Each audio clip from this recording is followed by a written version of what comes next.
नाज़रीन आदाब, खैर मकदम है आपका। आप देख रहे हैं जी सलाम। मैं हूं इमरान खान आपके साथ और लेकर हाजिर हैं हम कश्मीर एक्सप्रेस। अगले 1 घंटे तक हम अपने जम्मू कश्मीर की हर छोटी बड़ी खबर से आपको रूबरू कराएंगे।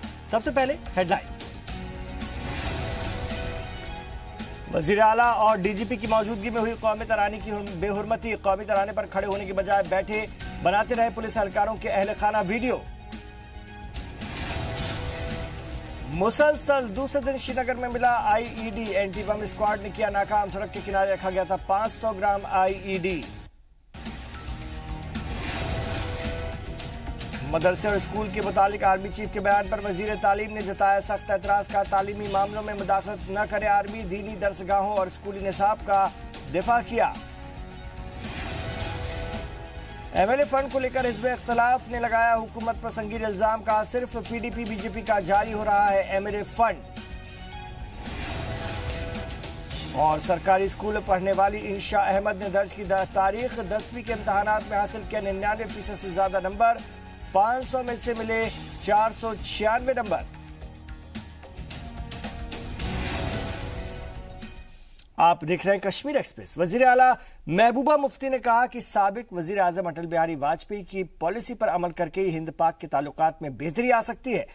सियासी जो गुफ्तगू है उसे मजीद बढ़ाना चाहिए। रियासी जिले के एसटीसी तलवाड़ा में कांस्टेबल परेड की सलामी लेने के बाद उन्होंने कहा कि गन कल्चर से रियासत का मुस्तकबिल नहीं संवर सकता। इत्तेहादी इलाकों में लोगों की परेशानियों का जिक्र करते हुए वजीर आला ने कहा कि स्कूल, हॉस्पिटल और सड़क बनाने की जगह हुकूमत को बंकर बनाना पड़ रहा है।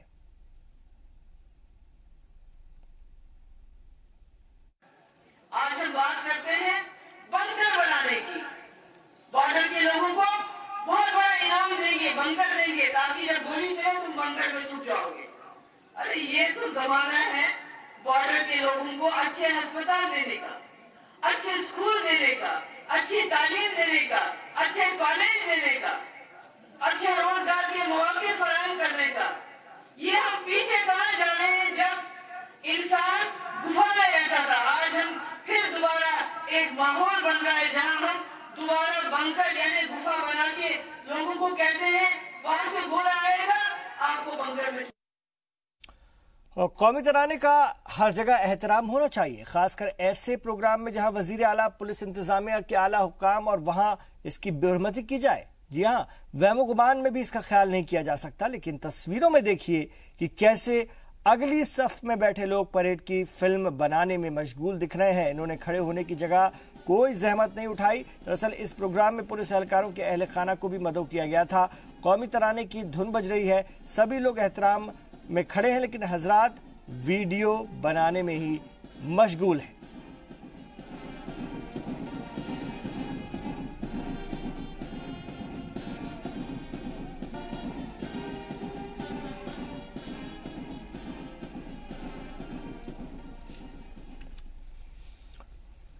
उधर श्रीनगर में आज मुसलसल दूसरे दिन हिफाजती दस्तों ने एक बड़ी साजिश को नाकाम करने में कामयाबी हासिल कर ली। राष्ट्रीय राइफल्स और रियासती पुलिस ने शहर के मलूरा इलाके में रखे आईईडी को नाकाम कर दिया। आईईडी सड़क के किनारे रखा हुआ था। इसका वजन तकरीबन 500 ग्राम बताया जा रहा है। इन रास्तों से अक्सर फौजी गाड़ियां गुजरती हैं। वाज़ेह है कि शनिचर को एचएमटी चौराहे के पास भी आईईडी मिला था, जिसे वक्त रहते हुए एंटी बम स्क्वाड के दस्ते ने डिफ्यूज कर दिया था। इन वाकयात के बाद हिफाजती दस्तों की चौकसी बढ़ा दी गई है। आपको बता दें कि यौम जमहूरिया पर दहशतगर्द तंजीम हमले की साजिश करती रहती है और ये दोनों आईईडी इसी साजिश का हिस्सा है। मिलिटेंट की हिकमत अमली से वाज़ेह होता है कि वो आर्मी को निशाना बनाना चाहते हैं, लेकिन सिक्योरिटी फोर्स भी इस तरह के हालात से निपटने के लिए तैयार है।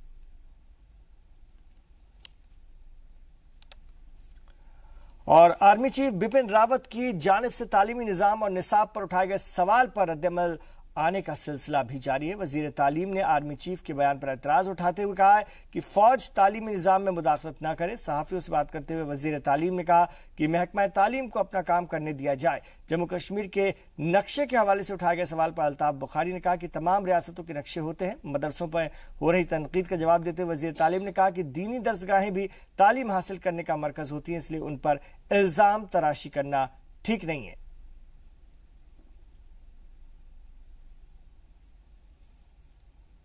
तो वजीर तालीम ने जताया एतराज। वजीर तालीम अल्ताफ बुखारी ने नौजवानों से कहा कि वो ऐसा काम न करें जिससे खुद उनको नुकसान हो। श्रीनगर में आज आम माफी पाने वाले नौजवानों के साथ बाहमी तबादला ख्याल करने के लिए मुनक्किद प्रोग्राम से खिताब करते हुए वजीर तालीम ने कहा कि तशद्दुद से मसलों का हल नहीं निकलता। उन्होंने नौजवानों को मशवरा दिया कि दूसरों के बहकावे में आकर गलत कदम न उठाएं। इस मौके पर DGP मुनीर अहमद खान और DIG गुलाम हसन भट्ट और DC और SSP श्रीनगर भी मौजूद थे। प्रोग्राम के दौरान नौजवानों ने भी सवालात किए। सहाफियों से बात करते हुए वजीर तालीम ने कहा कि हुकूमत अपने वादे पर कारबंद है और भटके हुए नौजवानों को मेन स्ट्रीम में लाने के लिए पुरअज़्म है। वाज़ेह है कि हुकूमत ने संगबारी में मुलव्विस हजारों नौजवानों को अब तक आम माफी दे चुकी है और इसके तहत श्रीनगर जिले के तकरीबन 1400 नौजवानों को एमनेस्टी दी गई है। तो उनको एक फिर मौका सोसाइटी में वापस जाने का, ताकि उनको कोई दिक्कतें ना हो। कल को पासपोर्ट चाहिए, नौकरी चाहिए, या वैसे भी उनको किसी चीज़ में थानों में ना बुलाया जाए, उनको एक मौका दिया गया।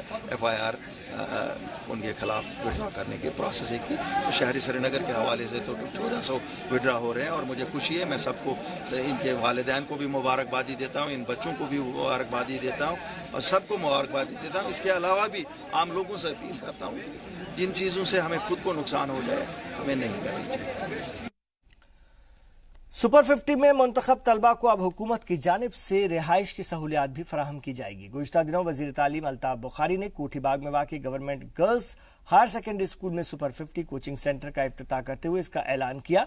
कोचिंग सेंटर में दाखिले के लिए 400 नौजवानों को स्क्रीनिंग के लिए बुलाया गया था। इसमें से 54 नौजवानों को मुंतखब किया गया। सुपर 50 कोचिंग सेंटर में ज़हीन तलबा को सिविल सर्विसेज के इम्तहानात की तैयारी के लिए फ्री कोचिंग फराहम की जाएगी। इस मौके पर मुंतखब नौजवानों को मुबारकबाद पेश करते हुए वज़ीर तालीम ने उनके बेहतर मुस्तकबिल के लिए नेक ख्वाहिशात का इजहार किया। वाज़ेह है कि तालीम याफ्ता नौजवानों को सिविल सर्विस के एग्जाम की तैयारी के लिए बेहतर मौके हासिल हो। इस हवाले से वज़ीर आला की सुपर 50 स्कीम बेहद कारआमद साबित हो रही है। और कुपवाड़ा जिले के एक छोटे से गांव की रहने वाली इंशा इकबाल ने हाई स्कूल बोर्ड एग्जाम में इम्तियाजी कामयाबी हासिल करके वालिदैन, स्कूल और अपने इलाके का नाम पूरी रियासत में रोशन कर दिया है। इंशा ने 500 में से 496 नंबर हासिल किए, यानी 99% से भी ज्यादा। ये नंबरात उसने किसी प्राइवेट स्कूल में नहीं बल्कि सरकारी स्कूल में तालीम हासिल करके हासिल किए हैं। वादी के दूर दराज के इलाकों में बने रवायती मकानों की तरह यह भी एक आम सा मकान दिखता है, लेकिन इस मकान में एक शख्स बहुत खास है। कुलगाम जिला हेडक्वार्टर से तकरीबन 17-18 किलोमीटर दूर मालवान गांव के इस मकान में एक मुतवस्सित जिंदगी जीने वाले मास्टर मोहम्मद इकबाल का खानदान आबाद है। घर में उनकी अहलिया, 2 बेटियां और बूढ़े माँ बाप हैं। इस घर की तमाम चीजें गांव की सादगी का अक्स हैं। शहर की तड़क भड़क से दूर एक आम सा सीधा साधा अंदाज, लेकिन घर में तालीम की रोशनी है। बच्चियां जिस रवानी से उर्दू और कश्मीरी बोलती हैं, उसी तरह इंग्लिश पर भी उन्हें उबूर हासिल है। किसी प्राइवेट और मिशनरी स्कूल की प्रोडक्ट नहीं है ये लड़कियां। गांव के पास ही बने एक सरकारी स्कूल में तालीम हासिल करती हैं इंशा इकबाल और आबिदा इकबाल। इंशा ने इस साल 10वीं का इम्तिहान दिया है, जिसका नतीजा निकल चुका है। इंशा ने तमाम मज़ामीन में इम्तियाजी नंबरात हासिल किए हैं और ये नंबरात उसने मेहनत और लगन से हासिल किए हैं। कुछ लोग ये सोचते हैं कि hard work plus luck gives success, but ये लक वर्क इसमें हार्डली मैटर करता है। Only thing is to work hard. Insha ने खुद को निसाब की किताबों तक ही महदूद नहीं रखा है।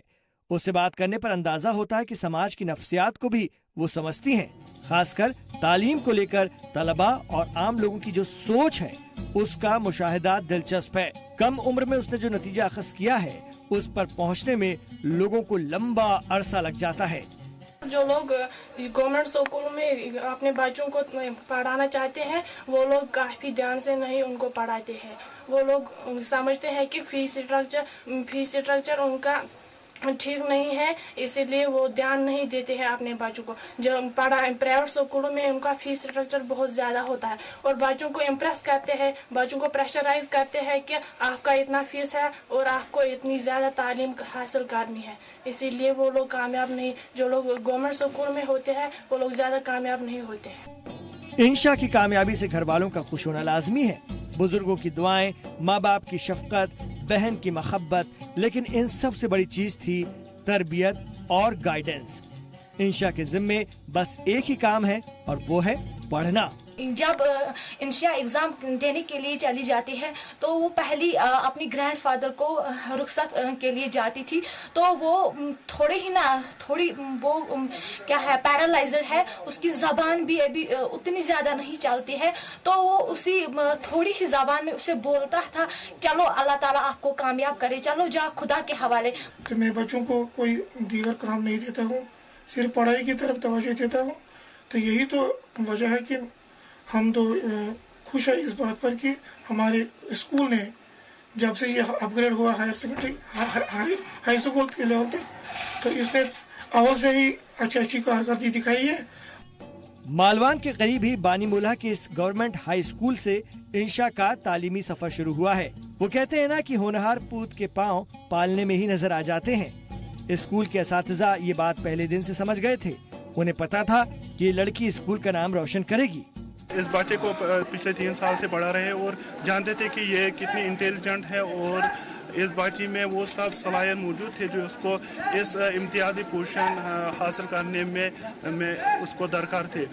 10वीं के इम्तहानात में 52% तलबा और तलबात कामयाब हुए हैं। इंशा ने कश्मीर रीजन में सबसे ज्यादा नंबर हासिल किए हैं। उसने 500 में से 496 नंबर हासिल किए हैं। उसकी इस कामयाबी पर जिला इंतजामिया ने उसका एजाज किया। डीडीसी कुलगाम और मेंबर पार्लियामेंट नजीर अहमद ने मिनी सेक्रेटरीट में बुलाकर उसे इनामात से नवाजा। खुर्शीद आलम, कुलगाम, जी सलाम। और सरकारी ठेकों के अलाटमेंट में जानिबदारी और इम्तियाज बरते जाने का इल्जाम अक्सर बेशतर सुनाई देता है। बांदीपोरा में भी लोग हुकूमत और इंतजामिया पर इसी तरह का इल्जाम आयद कर रहे हैं। जिले के अटवट्टू इलाके के रहने वाले लोगों का इल्जाम है कि सड़क तामीर का ठेका एक सियासतदान के करीबी शख्स को दिया गया है। मकामी लोगों का कहना है कि ठेका मकामी ठेकेदार को दिया जाना चाहिए। वाज़ेह हो कि वजीर आला के दौरे के दौरान मकामी लोगों ने अटवट्टू ब्रिज तक राब्ता सड़क बनाने का मुतालबा किया था। सीएम ने मुतालबे को मंजूर करते हुए मुताल्लिका महकमे को जल्द अज जल्द राब्ता सड़क तामीर करने की हिदायत दी थी और इस सिलसिले में फंड भी जारी कर दिया, लेकिन कॉन्ट्रैक्टर को लेकर अब नया तनाजा पैदा हो गया है।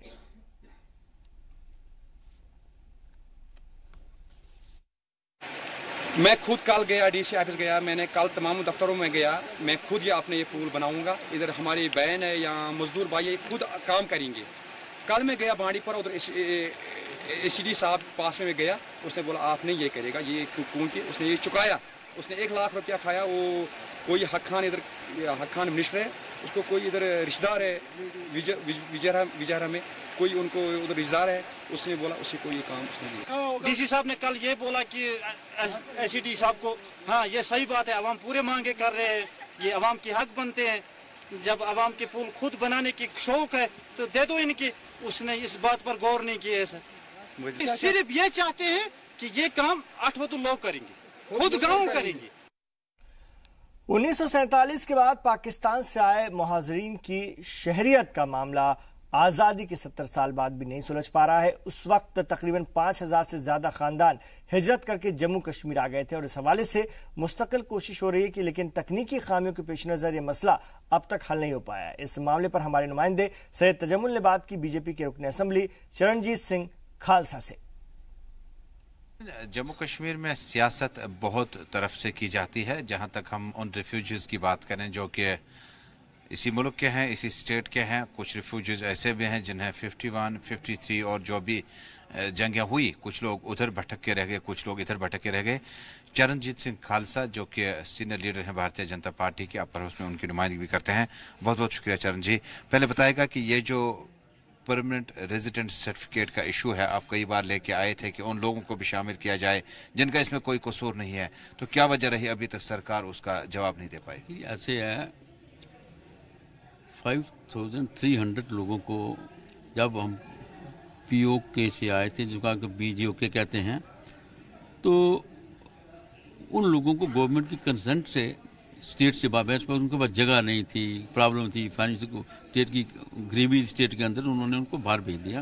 कुछ राजस्थान में सेटल हो गए, कुछ एमपी में, मध्य प्रदेश में अब्दुल्लागढ़ में सेटल हो गए, कुछ पंजाब में हो गए, कुछ चाला में हो गए, कुछ नालागढ़ में हो गए। तो फैमिली हैं, तो अब तो उनकी ज़्यादा बन गई है। अब वो रहने वाली स्टेट के हैं, J&K के, तो उनको जब स्टेट ब्लेड की बारी आती है PRC की, तो कहते हैं जी लाओ कुंजा की अपनी होटल लगाओ, आप यहाँ के रहने वाली। पर जो स्टेट का रहने वाला था अगर बाहर चला गया रोजी रोटी के मसले में, उसका स्टेट ब्लेड स्टेट से आप तो काट दोगे उसको। एक तो ये जस्टिस नहीं होता, इसके लिए मैंने क्वेश्चन लगाया। दूसरा, जो यहाँ पर भी रहते हैं, यहाँ पर रहते हैं, जब जो स्टेट ब्लेड बनाने के लिए जाते हैं अपना PRC, तो उस वक्त ये कहते हैं कि आप 41 की वोटर लिस्ट में लाओ जिसमें आपका नाम है कि नहीं। अब 41 की वोटर लिस्ट कहाँ से लाएंगे? एक जिसने बनानी है उसके बाप का है, उसके दादे का है, उसके परदादे का है, तो उससे उसको बड़ा उसको क्या चाहिए? सबूत चाहिए उसको, प्रूफ से बड़ा प्रूफ क्या चाहिए? प्रूफ तो ये है ना कि उसके दादे का है, बाप का है, परदादे का है, तो वो तो है। इसलिए हम कहते हैं कि जब है तो उसके लिए फिर आप कहते हो 51 की वोटर कहाँ से लाएंगे? नहीं खालसा साहब, ये जो चीज़ें हैं इस पे वर्कआउट किया गया है कि ये जो लोग काफ़ी टाइम पहले के यहाँ से गए हैं, इनकी वापसी का क्या इंतजाम किया जाएगा, परमिट सर्टिफिकेट।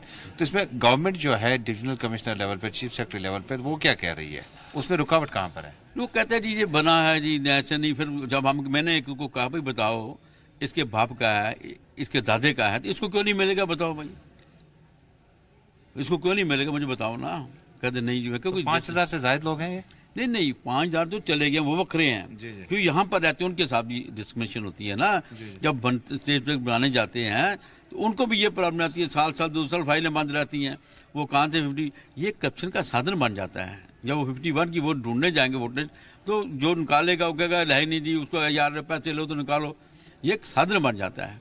जब एक आदमी के बाप का है, उसके दादे का है, तो उसको बनना चाहिए। बहुत बहुत शुक्रिया आपका। चरणजीत सिंह खालसा बता रहे थे कि जो परमानेंट रेजिडेंट सर्टिफिकेट का जो हक जिन लोगों को मिलना चाहिए उनको देना चाहिए, और जो लोग रियासत से बाहर रह रहे हैं उनकी वापसी के लिए जब उनसे पूछा जाता है कि आप यहाँ के वाकई सिटीजन्स हैं या नहीं, तो 51 का लिस्ट, 53 का लिस्ट, 65 का लिस्ट ढूंढने की ये लोग काफ़ी वकालत करके हैं, जिससे इन लोगों का जो स्टेट सब्जेक्ट का जो हक है वो मिलना चाहिए। इन्होंने दरअसल ऐवान में क्वेश्चन लगाया था अपर हाउस में, जिसके जवाब से अभी तक मुतमईन नहीं। उम्मीद करते हैं कि सरकार जो है इस पर कमेटी बैठा के ये मामला हल करेगा। अशरफानी के साथ सईद तजम्मुल, जी मीडिया, जम्मू। और इस इख्तलाफ ने हुकूमत पर MLA फंड जारी न करने का इल्जाम आयद किया है। जी हां, जी सलाम से बात करते हुए नेशनल कॉन्फ्रेंस के रुकने असेंबली मियां अल्ताफ ने कहा कि सिर्फ PDP और BJP मेंबरान असेंबली के ही फंड जारी हो रहे हैं। दिही तरक्की का जो मामला है वो कहां पहुंचा है, और दिही तरक्कियात में अभी तक मुतल्लिका मिनिस्ट्री कहां तक कामयाब हो पाई, इस बात का अंदाजा इस बात से लगाया जा सकता है कि नेशनल कॉन्फ्रेंस के लेजेंड लीडर MLA कंगन मियां अल्ताफ साहब हमारे साथ मौजूद हैं। मियां साहब, बहुत बहुत शुक्रिया बात करने के लिए। दिही तरक्की का मतलब है कि गाँव की तरक्कियाँ हों। आप चूंकि गाँव की कॉन्स्टिट्यूंसी को रिप्रेजेंट करते हैं और आपका कंसर्न भी था जिसमें हाउस आपको लगा कि सीरियस नहीं है, तो क्या मामला थे? देखिए, मेरा मामला आज का जो था वो बड़ा सिंपल था कि प्लानिंग डिपार्टमेंट ने एक ऑर्डर निकाला कि जो हमारा कॉन्स्टिट्यूंसी डेवलपमेंट फंड है, जो MLA के डिस्पोजल पे पैसा रखा जाता है, उसमें से 20 लाख रुपए एक मकान को ठीक करने के लिए BPL फैमिली जो होगी, जिसको रूरल डेवलपमेंट डिपार्टमेंट वेरीफाई करेगा कि ये जनवन फैमिली है, उसको उस 20 लाख में पर बेनिफिशरी 60,000 रुपये MLA जो है वो दे सकता है। जी, मेरा बेसिक सवाल ये था कि अगर ये प्लानिंग डिपार्टमेंट का ऑर्डर है तो गांधरबल में इसको इम्प्लीमेंट क्यों नहीं किया जा रहा? रूरल डेवलपमेंट डिपार्टमेंट इस ऑर्डर को मानने के लिए तैयार नहीं है। ये मेरा बेसिक क्वेश्चन था। मंत्री साहब का जो जवाब था वो ये था, ये मेरे पास जवाब है कि हम इस ऑर्डर को इम्प्लीमेंट कर रहे हैं, इस ऑर्डर को हम इम्प्लीमेंट कर रहे हैं, ये इसमें नीचे उन्होंने लिखा है। मैंने उनको कहा कि ये ऑर्डर इम्प्लीमेंट नहीं हो रहा है, और फिर आपने भी देखा कि उन्होंने कहा कि नहीं हो रहा है। तो मैंने कहा अगर नहीं हो रहा, अगर ACD कह रहा है कि मुझे इसमें पैसे चाहिए या कोई और वजह हो मेरी, तो ये भी शिकायत थी, तो आप डिविजनल कमिश्नर कश्मीर को या कमिश्नर सेक्रेटरी रूरल डेवलपमेंट को इंक्वायरी अफसर मुकर्रर कीजिए और देखिए कि 3 महीने पिछले से ये ऑर्डर क्यों इम्प्लीमेंट नहीं हो रहा है, क्यों दफ्तरी तवालत है, क्यों गरीब आदमी फिर रहे हैं। तो वो उन्होंने नहीं माना, और न वो ये बात क्लियर कर सके कि हम क्यों नहीं करते, जबकि दूसरे डिस्ट्रिक्ट्स में ये हो रहा है, एक डिस्ट्रिक्ट में नहीं हो रहा है। हमारे गरीब लोग जो इसकी क्या वजह हो सकती है मियां साहब? कोई नहीं, मुझे तो लगता है कि नीचे जो ग्राउंड लेवल पे है, एसीडी की लेवल वगैरह पे, वहाँ वो पैसा क्या माने कि गांधरबल और कंगन नेशनल कॉन्फ्रेंस के पास है इसलिए सोतली मार रिश्वत है। नीचे गांधरबल में जो एसीडी का दफ्तर है या जो लोग हैं वो पैसा मांग रहे हैं, तो इसीलिए वो नून में नुक्ता उबार रहे हैं। इसीलिए मैंने कहा था इंक्वायरी कीजिए अगर हमारी बात, तो इंक्वायरी गवर्नमेंट ने नहीं मानी और फिर वीरी साहब ने कहा हम 3 दिन में इस मामले को देखेंगे। तो अनफॉर्चुनेट मामला है कि अगर एक बेनिफिशरी जो है उसको 60,000 रुपये लेने में भी 3 महीने लग जाते हैं, उसका केस तक प्रोसेस नहीं होता और ऑर्डर भी यही गवर्नमेंट करती है, इम्प्लीमेंट भी इसी को करना है।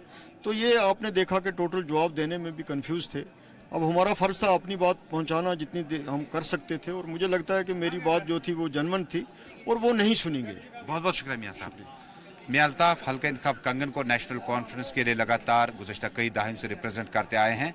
इनका गिला शिकवा रियासी सरकार है कि महकमा देही तरक्यात ने जहाँ एक खुसूसी स्कीम के तहत गाँव में तरक्कियाँ करनी थी, लेकिन कंगन और गांधरबल में ऐसा क्यों नहीं हो पाया। उन्होंने इल्ज़ाम आयद किया कि एसीडी लेवल पर रिश्वत सतानी इतनी ज़्यादा है कि अवामी काम जो है वो मुतासिर हो जाते हैं। कैमरा पर्सन अशरफ वानी के साथ सईद तजम्मुल, जी मीडिया, असेंबली सेक्रेटरीट, जम्मू। सरकार एलओसी के पास चाहे हजारों बंकर बनाने की बात करे, लेकिन बंकर्स तैयार होने तक अगर दुश्मन की गोली किसी शहरी को लग जाए तो क्या उसको अस्पताल तक पहुंचाने की सहूलत नहीं होनी चाहिए? जवाब है कि एलओसी ही नहीं बल्कि मुल्क के कोने कोने में हेल्थ सर्विसेज दुरुस्त होनी चाहिए। एम्बुलेंस इसका एक अहम हिस्सा है, लेकिन अगर जरूरतमंद को एम्बुलेंस न मिले और मिले भी तो टायर बिना, तो तब इलाके के लोग भला इलाज कैसे करवाएं? पुंछ के शाहपुर सेक्टर के गांव इस्लामाबाद में पाकिस्तानी गोले के धमाके से एक बच्चा जख्मी हो गया। उसे अस्पताल पहुंचाने के लिए जब पास के प्राइमरी हेल्थ सेंटर से राब्ता कायम किया गया तो पता चला कि पीएचसी बॉडी चेचिया की एम्बुलेंस का एक टायर ही नहीं है।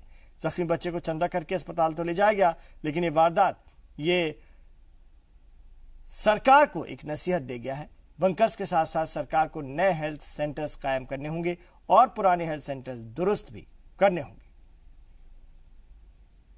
जब हॉस्पिटल में गाड़ी है, गाड़ी का काम नहीं है, गाड़ी को टायर नहीं है, कुछ नहीं है, ये गवर्नमेंट क्या कर रही है? किस लिए ये गाड़ी यहाँ पे खड़ी की? हमें दिखाने के लिए? हमें तो काम चाहिए, हमें दिखावा नहीं चाहिए कि हमारे पास ये शो पीस आके खड़ा किया है, बस देखने के लिए नहीं है। इसको गाड़ी का काम करवाओ। इसको टायर नहीं है, इसको गाड़ी की परेशानी है भाई। ड्राइवर को कभी एक टायर किसी से उठा के लगाता है, कभी दूसरे आदमी से टायर मांग के लगाता है। अभी वो क्या करेगा?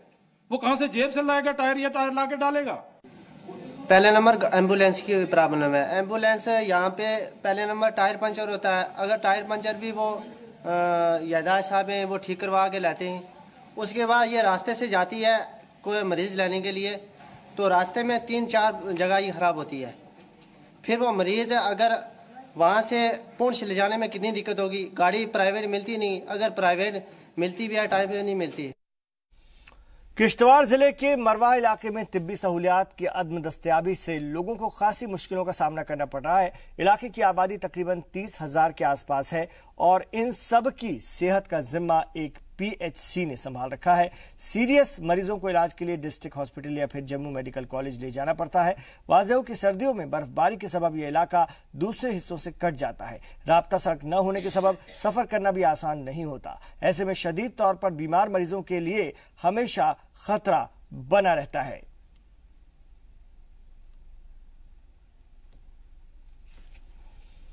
और जनता दल यूनाइटेड के Jammu Kashmir state president GM Shaheen ने प्रेस कॉन्फ्रेंस के दौरान सरकार के पंचायती इंतखाबात के फैसलों पर सवाल खड़े किए। उन्होंने कहा कि सरकार दौरे हाजिर में इंतखाबात के बारे में सोचने से पहले हालात पर गौर फरमा ले।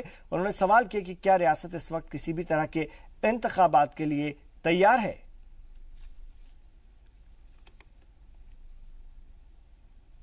क्या हालात हमारे इस वक्त पंचायत इलेक्शन के लिए ठीक है, माजूल है, और उसके बाद किन हालातों में हम इलेक्शन यहाँ करवा दें, पंचायत इलेक्शन का करवा दें, और कितना अच्छा रहता कि जो बेसिक यहाँ हम लोग देख रहे हैं पिछले काफी दिनों से कश्मीर के अंदर जो बेसिक नीड है इस माइनस टेम्परेचर में, आज की और शदीद सर्दी में, जहां पर डल झील भी जाम हो चुका है और सैकड़ों के तादाद में गांव ऐसे पड़े हैं कश्मीर रियासत के अंदर जहां पावर नहीं है, बिजली सप्लाई नहीं है।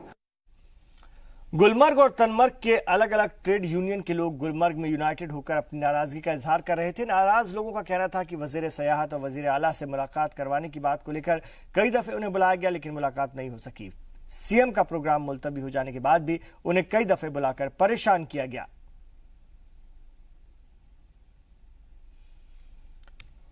और इधर पुंछ में यूथ नेशनल कॉन्फ्रेंस ने एक पब्लिक मीटिंग का खिताब किया, जिसमें कि कसीर तादाद में पार्टी कारकुनान ने हिस्सा लिया।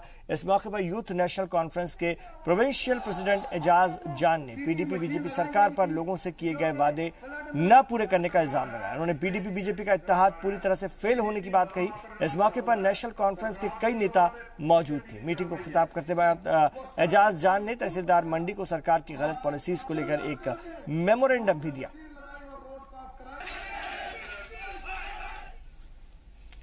एक छोटा सा वक्फा हम यहां पर ले रहे हैं, लौटेंगे तो हफ्तावार शुमारे के साथ लौटेंगे। आज इतवार है, आप देखते रहिए कश्मीर एक्सप्रेस।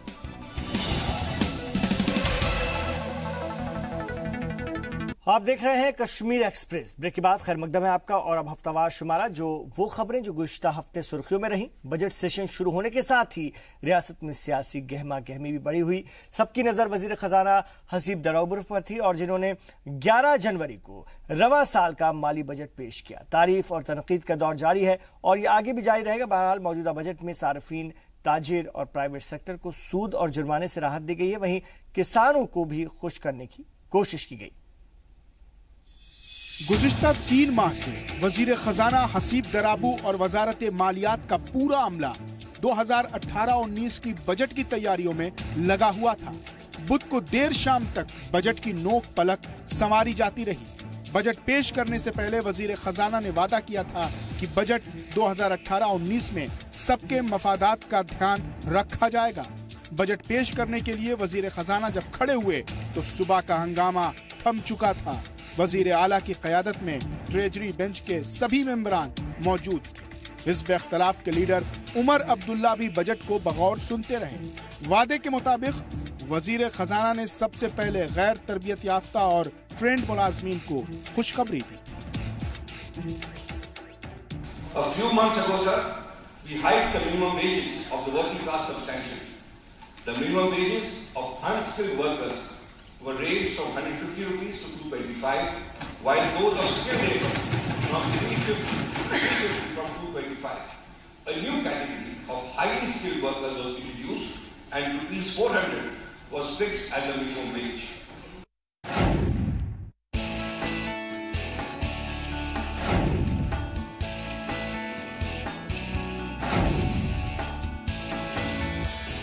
वजीर खजाना ने खजाने की माली पोजीशन को मुस्तहकम बताते हुए कहा कि माली खसारे का अंदाजा तकरीबन 9.5% लगाया गया था, लेकिन वो अब 5.7% हो गया है। उन्होंने बताया कि इसमें तकरीबन 400 पॉइंट की बेहतरी आई। गुज़िश्ता माली साल में खजाने की आमदनी को भी फाइनेंस मिनिस्टर ने इत्मीनान बख्श करार दिया।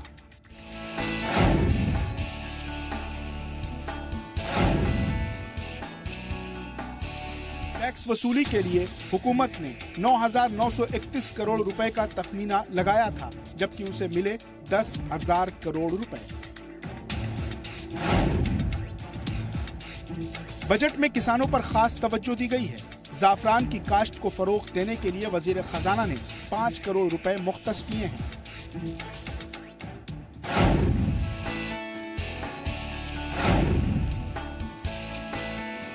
उसी तरह बागबानी के लिए 25 करोड़ रुपए। इसके अलावा सेब की खेती करने वाले किसानों की फसल बर्बाद न हो, इसके लिए वजीर खजाना ने महकमे बागबानी को एनसीआर से मुल्हका इलाकों में किराए पर कोल्ड स्टोरेज लेने के लिए फंड का इंतजाम किया है। इसी तरह आखरोट ताजरीन के लिए भी एक खुसूसी स्कीम शुरू करने की बात कही गई है। बजट में वजीर खजाना ने हाउस को यकीन दिलाया कि उन्होंने अवामी मसाइल और जरूरतों को पूरा करने वाला बजट तैयार किया है। Good finance, Honorable Speaker sir, is not an end in itself. It's a means to a social and humanitarian end. This is especially so in JNK, which has gone through unimaginably troubled times.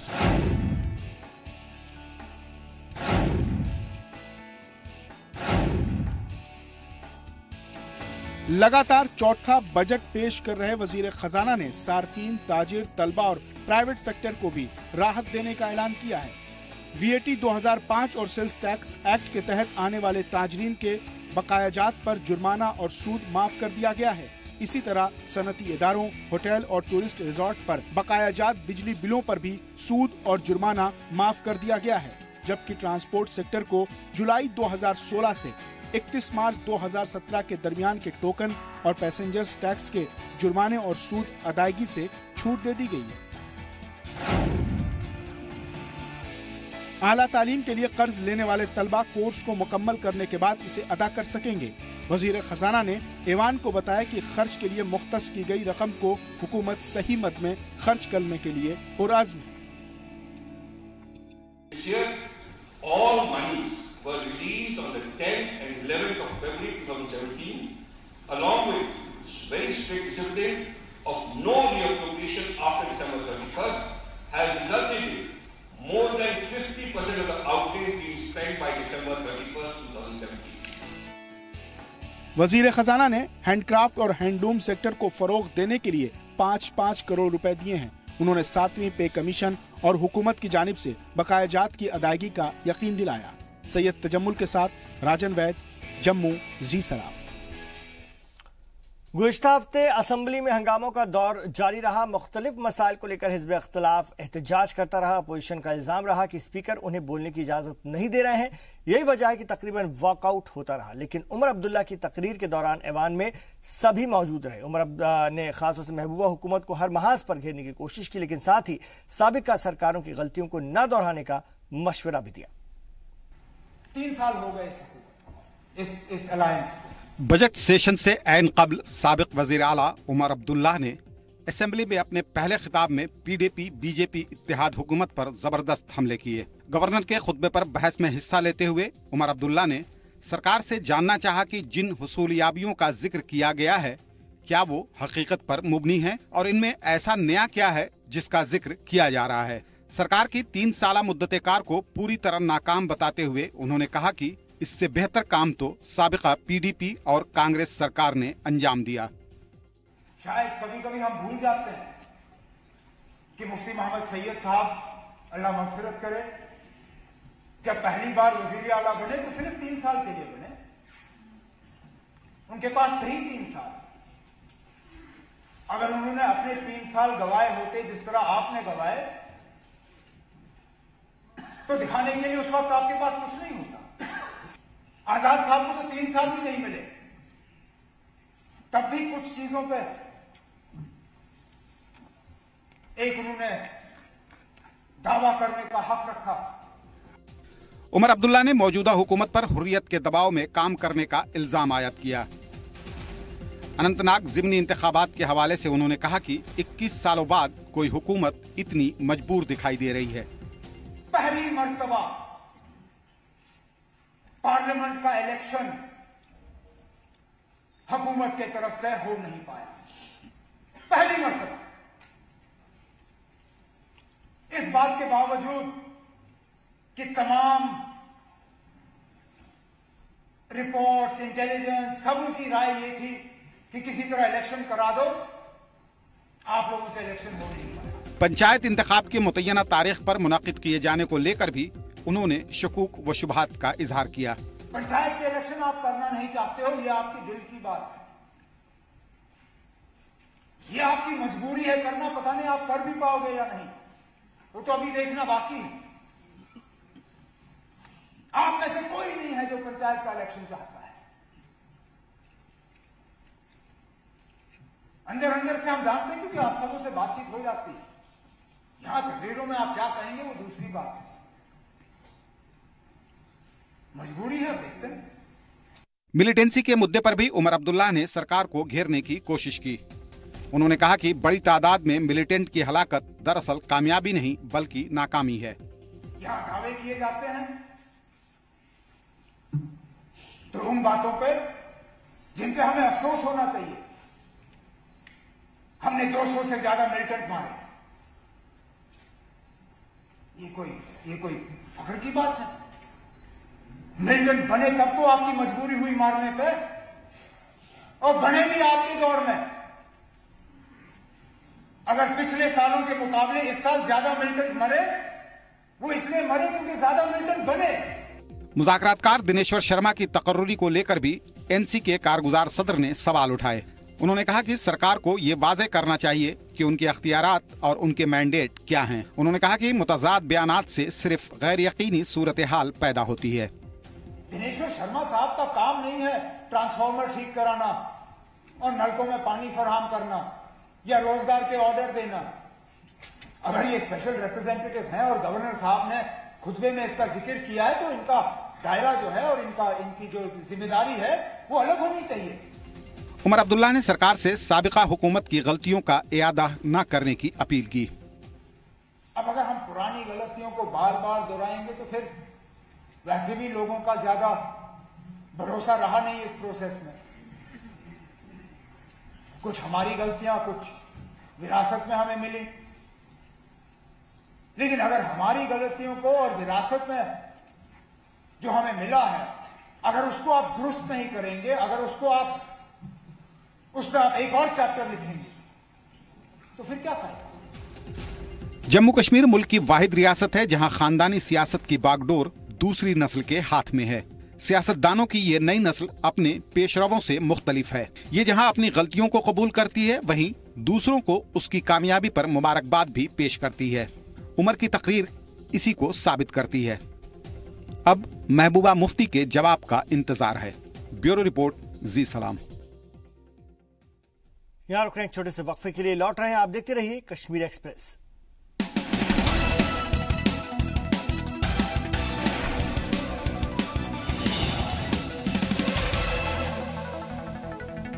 आप देख रहे हैं Kashmir express और हम इस वक्त पेश कर रहे हैं कश्मीर एक्सप्रेस का हफ्तेवार शुमारा। वादी में ऐसे कई मकामात हैं जो कि सयाहती नुक्ता नज़र से अहमियत के हामिल हैं और इन मकामात की तारीखी हैसियत भी तस्लीम शुदा है, लेकिन सरकार की अदम तवज्जोही के सबब इन्हें सही तरीके से डेवलप नहीं किया जा सका। ऐसी एक जगह है परसपुर, जिसे कनी शहर भी कहते हैं। कभी इसका नाम परिहासपुरा हुआ करता था, जो 7वीं सदी के अवाखिर से 8वीं सदी की निस्फ चौथाई तक कश्मीर का दारुल सल्तनत हुआ करता था।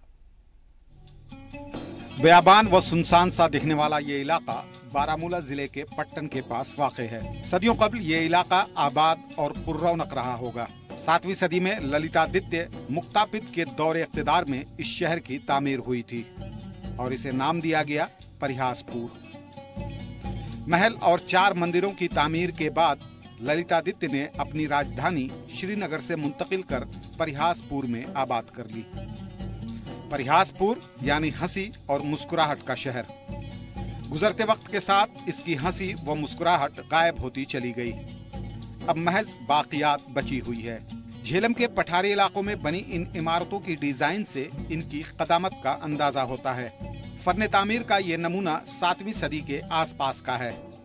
तारीख से दिलचस्पी रखने वाले मुल्की और गैर मुल्की सयाह इन्हें देखने आते हैं। तारीखी अहमियत की हामिल इस जगह को टूरिस्ट डेस्टिनेशन के तौर पर डेवलप किया जा सकता है, लेकिन इसके लिए जरूरी है कि यहाँ बुनियादी सहूलियात फराहम की जाएं। यहाँ सबसे मेन प्रॉब्लम एक पानी की है, जो अगर गवर्नमेंट इसकी तरफ तवज्जो देगी, जो मतलब पानी वगैरह इसमें अगर होगा, पानी के लिए जो सब कुछ मतलब होगा अगर उसमें सिस्टम, तो यहाँ अच्छा टूरिस्ट सिस्टम वगैरह बन सकता है और पार्किंग वगैरह इसमें अच्छा बनना चाहिए। तो यहाँ पर अभी कोई किसी किस्म की फैसिलिटी नहीं है, पानी का सिस्टम यहाँ पर नहीं है और क्या बाथरूम का फैसिलिटी नहीं है यहाँ पे, और पार्किंग अगर यहाँ पर पार्क की होनी चाहिए, 2-3 पार्कें 4 पार्कें होनी चाहिए, तो इससे ये थोड़ा बहुत अच्छा लगता, लेकिन इसकी ये बहुत ही बड़ी प्रॉब्लम है। इसमें इसकी तरफ गवर्नमेंट कोई तवज्जो नहीं देता है। गुजरते वक्त के साथ इस जगह का नाम भी बदलता गया। संस्कृत का लफ्ज परिहास डोगरा दौरे हुकूमत में पारस यानी पत्थर में बदल गया। कश्मीरी जबान में भी यही नाम इससे मंसूब रहा। आज इसे केन शहर कहा जाता है भी ये वाकई पत्थरों का ही शहर। पत्थर ही आज इसकी शिनाख्त है। रिपेयरिंग का मतलब यही फायदा, अगर सपोज करो यहाँ मतलब किसी मिट्टी शिट्टी के नीचे जो दब गया, उसका मतलब थोड़ा रिपेयरिंग वगैरह करके पत्थरों को चमका के ये दिखाते हैं कि मतलब ताकि आने वाली नस्लों के लिए भी मतलब ये रहे निशाना इसका रहे। इसलिए मौजूदा दौर में ये पूरा इलाका 3 चट्टानों केन शाह, गोवर्धन और बुद्ध करेवा पर मुश्तमिल है। ये सारे बाक़ियात इन्हीं 3 जगहों पर मौजूद हैं। कहते हैं कि 14वीं सदी में सुल्तान सिकंदर ने इसे तबाह बर्बाद कर दिया था। ब्यूरो रिपोर्ट, जी सलाम। और आइए अब सुनते हैं हमारा खास सेगमेंट लड़ी शाह, जिसमें प्राइवेट प्रैक्टिस करने वाले डॉक्टरों पर हुकूमत के कस्ते शिकंजे की रुदाद है। रुतकदम ये हस्तुल सरकारन डिग्री मुर्शिद गई डॉक्टर साहबान। रुतकदम ये हस्तुल सरकारन डिग्री मुर्शिद गई डॉक्टर साहबान। दरवाज बंद रूज चिल्लने कान डिग्री मुर्शिद गई डॉक्टर साहबान। ड्यूटी पूर्मा यम दिवान ड्यूटी पूर्मा यम दिवान। क्लिनिकन पे सुबह शाम रोजान क्लिनिकन पे सुबह शाम रोजान। बेमारन तकीम बस्त वालन डिग्री मुर्शिद गई डॉक्टर साहबान। बेमारन तकीम मसल वालन डिग्री मुर्शिद गई डॉक्टर साहबान। हस्पतालन मन सजावा पान हस्पतालन मन सजावा पान। बेमारन तमा कहाँ परसान बेमारन तन कहाँ परसान। सिर्फ प्राइवेट टेस्ट करनावान डिग्री मुर्शिद गई डॉक्टर साहबान। सिर्फ प्राइवेट टेस्ट करनावान डिग्री मुर्शिद गई डॉक्टर साहबान। क्लिनिकन मज दवा सरकारी क्लिनिकन मज दवा सरकारी। ये रूद हस्पतालों पे जारी ये रूद हस्पतालों पे जारी। बोहरन मज दवा गर सारन डिग्री मुर्शिद गई डॉक्टर साहबान। बोहरन मज दवा गर सारन डिग्री मुर्शिद गई डॉक्टर साहबान। वुचनस पृथनस मायमन का वुचनस पृथनस मायमन का। पांचन हिंदिस दवा फलिस रटां पंचा पांचन हिंदिस दवा फलिस रटां पंचा। फीस रटी रटी अशटीस काड़न डिग्री मुर्शिद गई डॉक्टर साहबान। फीस रटी रटी अशटीस काड़न डिग्री मुर्शिद गई डॉक्टर साहबान। कशिरिस बेमारस से दिसादस कशिरिस बेमारस से दिसादस। पुस थाय कान अमिस फरियादस पुस थाय कान अमिस फरियादस। यम डॉक्टर नाजायज फायदे तुलन डिग्री मुर्शिद गई डॉक्टर साहबान। यम डॉक्टर नाजायज फायदे तुलन डिग्री मुर्शिद गई डॉक्टर साहबान। मामूली जुकाम सासस दवा मामूली जुकाम सासस दवा। बेमारन करिक रंग रंग तसला बेमारन करिक रंग रंग तसला। बेयिस थावान टेस्ट दर्जन बेयिस थावान टेस्ट दर्जन डिग्री मुर्शिद गई डॉक्टर साहबान। नकली दवा गई सिर्फ दिन तच नकली दवा गई सिर्फ दिन तच। फर्क मा आखरत जन खवामित फर्क मा आखरत जन खवामित। बेमार हज तमे सत पथे गछान डिग्री मुर्शिद गई डॉक्टर साहबान। बेमार हज तमे सत पथे गछान डिग्री मुर्शिद गई डॉक्टर साहबान। खुदाया पन्नुन शफा अशकार खुदा सब पन्नुन शफा अशकार। मजबूर लाचार अश अबतार मजबूर लाचार अश अबतार। हिफाजत से कर सानन जानन डिग्री मुर्शिद गई डॉक्टर साहबान। हिफाजत से कर सानन जानन डिग्री मुर्शिद गई डॉक्टर साहबान। सलाम का कुंदुआ कर तो कबूल डॉक्टरन बदले तो यम गलत रूल डॉक्टरन बदले तो यम गलत रूल। सारी दिल फुट रुत मंगन सारी दिल फुट रुत मंगन डिग्री मुर्शिद गई डॉक्टर साहबान। दरवाज बंद रूज चिल्लने कान डिग्री मुर्शिद गई डॉक्टर साहबान।